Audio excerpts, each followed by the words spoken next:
Olá pessoal, eu sou Bruna do Ministério Águias, esse é o programa Vida com Deus.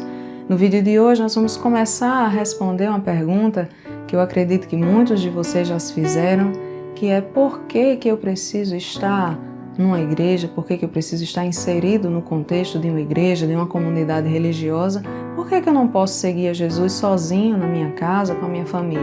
Se você tem dúvidas a esse respeito, acompanhe este vídeo e seja edificado.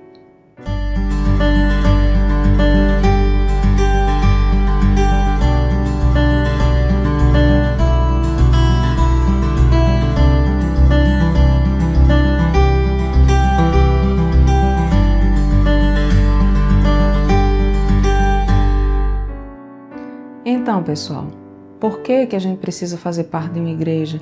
E primeiro, antes de responder essa pergunta, eu quero deixar claro que aqui igreja eu não estou falando de instituição, nem das paredes, dos templos, mas de pessoas, de comunidades. A igreja, na verdade, somos nós. A igreja ela é formada por pessoas.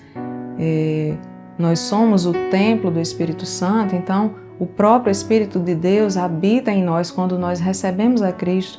E é isso que diz na carta de Paulo aos Coríntios, na primeira carta, no capítulo 3, verso 16, que eu vou ler para vocês. Vocês não sabem que são o santuário de Deus e que o Espírito de Deus habita em vocês?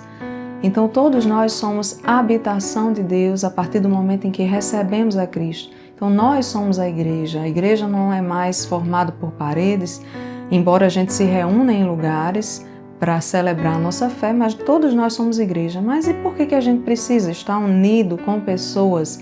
E é tão difícil caminhar com pessoas, é tão difícil lidar com pessoas diferentes de nós, com pessoas que muitas vezes nos magoam. Por que a gente precisa? Será que é um mandamento de Deus que a gente anda em igreja ou eu posso simplesmente servir a Jesus no meu canto, na minha casa, sem me envolver muito com as pessoas? Então a primeira coisa que nós precisamos saber é que quando recebemos Jesus como nosso Senhor, quando cremos nele, quando cremos que ele é o Filho de Deus, ali dentro do nosso coração, dentro do nosso interior, está acontecendo algo no âmbito espiritual, que é o novo nascimento. Jesus fala sobre esse novo nascimento no Evangelho de João, quando ele tem um encontro ali com um fariseu chamado Nicodemos, e ele explica para ele o que significa esse novo nascimento.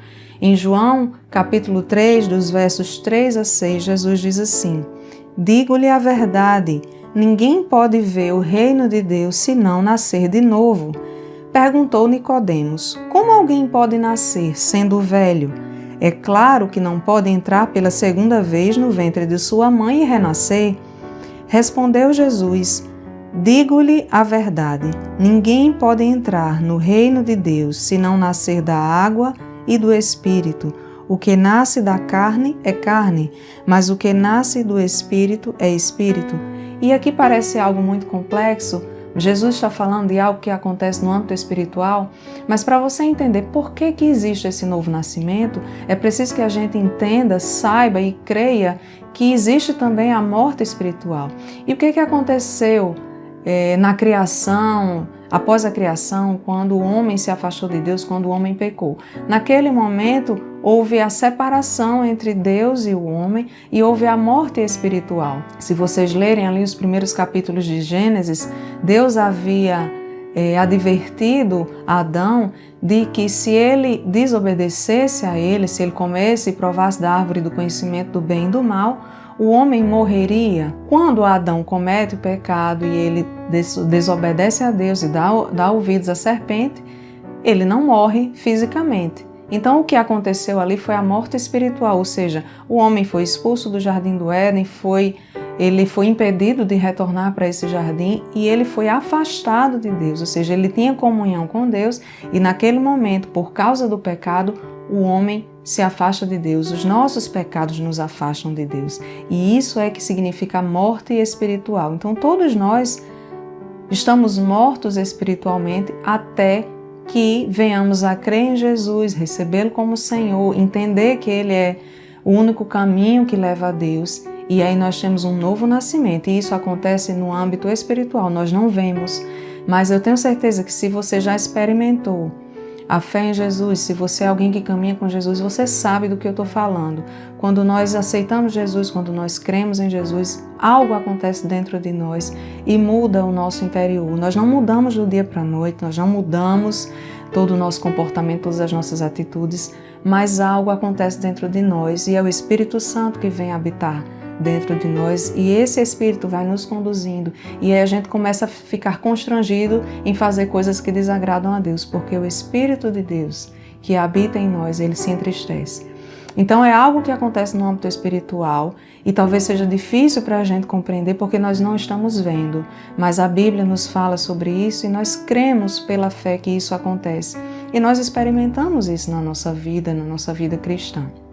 Então existe esse novo nascimento, por que ele é necessário? Porque existiu a separação entre o homem e Deus e a essa separação Deus deu o nome de morte espiritual. Há um texto no livro do profeta Isaías que fala sobre essa separação, fala sobre como o pecado nos afasta de Deus. E ele diz assim, Isaías 59:2, mas as suas maldades separaram vocês do seu Deus, os seus pecados esconderam de vocês o rosto dele, e por isso ele não os ouvirá. Então, se a nossa maldade nos afasta de Deus, Jesus ele nos reaproxima, ele nos reconcilia com Deus. Ele é o caminho que nos reconcilia com o Pai. Então, quando nascemos de novo, quando recebemos Jesus como nosso Salvador e temos esse nascimento espiritual, né? Nós nascemos do Espírito ali nesse momento, nós somos como bebês.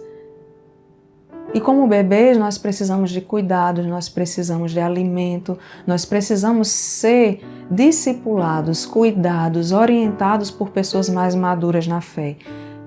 É semelhante a um bebê quando nasce, se ele for deixado sozinho, abandonado, ele morre. Ele não consegue se alimentar sozinho, ele não consegue sobreviver sozinho. Se ele for abandonado à própria sorte, ele certamente vai morrer. Ele precisa de adultos que cuidem dele, ele precisa de pessoas mais experientes que saibam quais os cuidados que ele necessita, precisa do alimento, do leite para sobreviver, para crescer e para se desenvolver. E nós, como discípulos de Jesus, quando nascemos espiritualmente, nós precisamos receber esse alimento também. A própria palavra de Deus diz que a palavra é como um alimento para nós. E em algumas passagens da Bíblia nós vemos que a palavra é como se fosse um leite espiritual para aqueles que são novos na fé, para aqueles que estão começando a sua caminhada na fé. Na primeira carta do apóstolo Pedro, capítulo 2, verso 2, ele diz que como crianças recém-nascidas nós devemos desejar o leite espiritual para que por meio dele nós cresçamos para a salvação. Então, esse é o leite espiritual, é a palavra de Deus. E quando nós nascemos de novo, quando nós passamos por esse evento do novo nascimento, nós somos como esses recém-nascidos e precisamos ser alimentados. E é por isso que nós precisamos estar inseridos no contexto de uma igreja. Nós precisamos de pessoas mais maduras na fé, que nos orientem, que cuidem de nós, que nos discipulem, que nos corrijam quando necessário, que nos exortem quando necessário. Porque se nós formos entregues à nossa própria sorte, dificilmente nós cresceremos. É muito difícil alguém que acabou de receber Jesus e se afasta do convívio do corpo de Cristo, das pessoas, da igreja, da comunidade cristã, é muito difícil essa pessoa se desenvolver e continuar firme na sua caminhada. Porque um bebê, quando ele está começando, mesmo quando ele está ali crescidinho, dando os primeiros passos ainda são cambaleantes, ele ainda cai bastante. Uma criança pequena que aprendeu a andar há pouco tempo, ela cai, ela tomba e ela precisa sempre de adultos por perto, orientando, supervisionando para que ela não faça nada que a machuque, não faça nada que traga perigo para ela. E funciona dessa forma também no aspecto espiritual. E se nós entendermos dessa forma, fica muito mais fácil compreender por que nós precisamos uns dos outros e por que quando recebemos a Jesus, especialmente nesse momento, nós somos tão frágeis e tão necessitados do cuidado de pessoas mais maduras, mais experientes, que venham dar esse suporte que nós necessitamos, que venham nos alimentar com os rudimentos da palavra de Deus, com as doutrinas básicas, com aquilo que é básico para que nós possamos começar a entender a nossa fé, a entender os motivos da nossa fé, os motivos da nossa esperança e nós possamos crescer cada vez mais no conhecimento de Deus. E algo que é importante você saber também, você lembrar, é que nem todos nós somos filhos de Deus. Eu queria que todos fôssemos, mas a Bíblia nos diz que nós somos feitos filhos de Deus por causa da nossa fé em Jesus. Então todos nós somos criaturas de Deus, mas nós passamos a pertencer à família de Deus, ou seja, passamos a ser filhos de Deus quando recebemos a Jesus. Por meio dele, por meio da fé em Jesus, é que nós somos adotados por Deus e nós somos feitos filhos de Deus. E isso está no Evangelho de João, capítulo 1, versos 12 e 13, e eu vou ler aqui para vocês. Diz assim a palavra do Senhor: Contudo, aos que o receberam, aos que creram em seu nome, deu-lhes o direito de se tornarem filhos de Deus, os quais não nasceram por descendência natural, nem pela vontade da carne, nem pela vontade de algum homem, mas nasceram de Deus. Vejam que a filiação, nossa filiação a Deus, ela é algo que não é natural, ela é espiritual. Então, somente aqueles que creram no nome de Jesus, que o recebem como Salvador, que entendem que precisam de Jesus para serem reconectados a Deus, esses sim têm o direito de se tornarem filhos de Deus e são chamados filhos de Deus. E há um texto na carta de Paulo aos Efésios que fala claramente sobre como nós somos família de Deus e sobre como Jesus veio fazer essa obra de reconciliar o homem com Deus. E através da obra de Cristo nós podemos ser chamados família de Deus e filhos de Deus. Nós fazemos parte de uma família. O texto está em capítulo 2 de Efésios. O verso 13, eu vou ler a partir do verso 13 alguns versículos. No verso 13 ele diz assim: Mas agora em Cristo Jesus, vocês que antes estavam longe, foram aproximados mediante o sangue de Cristo. No verso 17 ele diz: Ele veio e anunciou paz a vocês que estavam longe e paz aos que estavam perto, pois por meio dele, tanto nós como vocês, temos acesso ao Pai por um só Espírito. Portanto, vejam bem esse verso 19, como é esclarecedor para nós. Portanto, vocês já não são estrangeiros nem forasteiros, mas concidadãos dos santos e membros da família de Deus.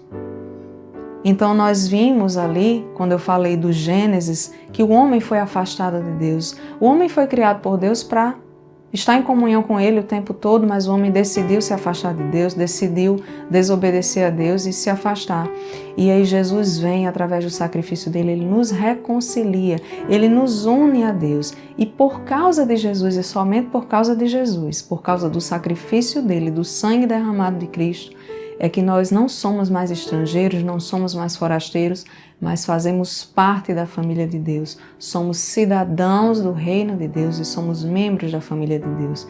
Então, esse é um dos motivos pelos quais eu e você temos que estar inseridos numa instituição, numa comunidade cristã, seja lá como você chama. Nós devemos estar inseridos numa igreja, porque nós fazemos parte da igreja, nós somos igreja, nós somos uma família. Deus está formando uma família aqui na terra para que depois essa família vá morar com Ele no céu. Mas nós precisamos uns dos outros. E nós vamos continuar falando sobre isso no próximo vídeo, falando um pouco sobre a igreja como corpo de Cristo. E eu espero que você tenha gostado desse vídeo, eu espero que tenha tirado um pouco das suas dúvidas, deixe seu comentário, dê seu feedback. E se você gostou, compartilhe com seus amigos, com seus irmãos, seus grupos da igreja.